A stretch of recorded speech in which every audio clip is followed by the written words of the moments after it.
vous êtes parvenu à élire les membres restants de la CENI. Et quel a été le mécanisme qui a permis maintenant d'arriver à ce processus? C'est les discussions et la bonne volonté et la bonne foi également.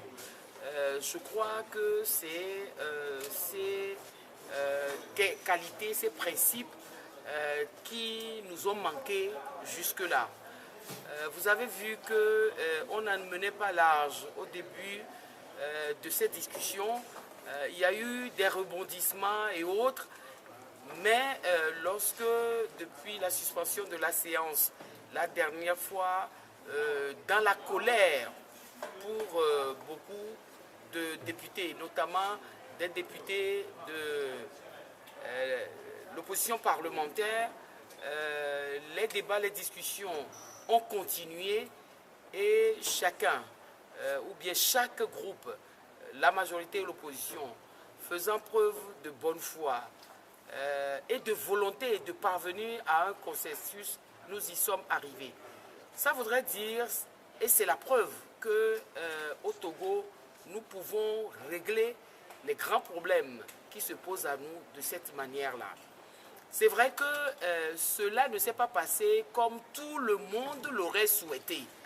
Mais je crois que pour l'élection des membres de la CENI, l'histoire retiendra que chacun, en ce qui le concerne, a mis de l'eau dans son vin et tous ensemble, nous sommes parvenus à une solution d'ensemble qui n'est pas satisfaisante peut-être pour tout le monde parce que les débats ont démontré que des entités au niveau de l'Assemblée nationale avaient des préoccupations sérieuses par rapport à certains problèmes.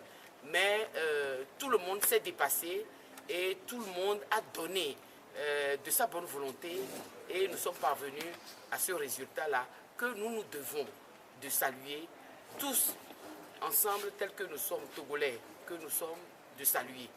Le consensus a prévalu aujourd'hui à l'Assemblée nationale.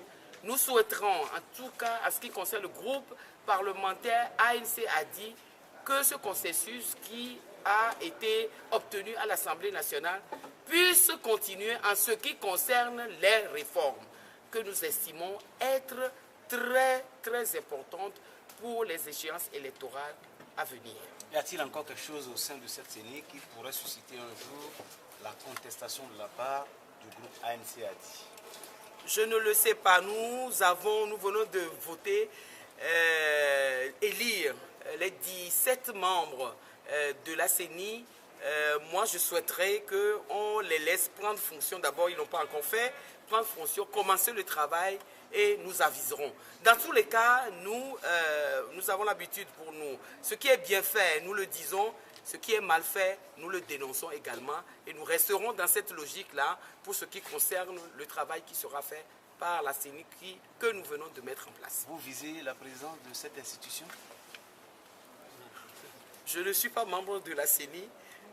Les désignations se font au sein de la CENI, nous aviserons.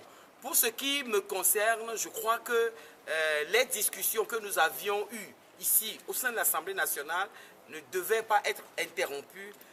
Pour ce qui concerne le reste, nous continuerons. En ce qui nous concerne, dans le groupe ANC-ADI, c'est peut-être moi qui prendrai le bâton de pèlerin que le président de l'Assemblée nationale a laissé aujourd'hui, étant arrivé au bout de sa mission, pour que cette discussion-là puisse continuer pour le reste, le reliquat des problèmes qui restent à régler avant les échéances électorales.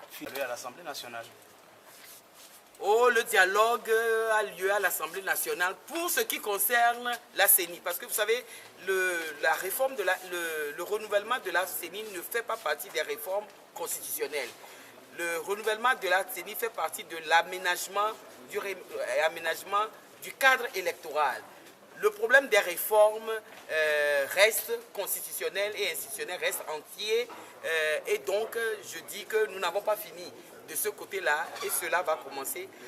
Que ce dialogue ait lieu à l'Assemblée nationale ou ailleurs, nous aurons souhaité que ce dialogue ait lieu en amont avant que ça ne vienne à l'Assemblée nationale et nous restons sur cette position-là. L'essentiel étant de trouver des solutions et que les réformes soient faites pour que les élections qui arrivent soient organisées de manière apaisée et consensuelle.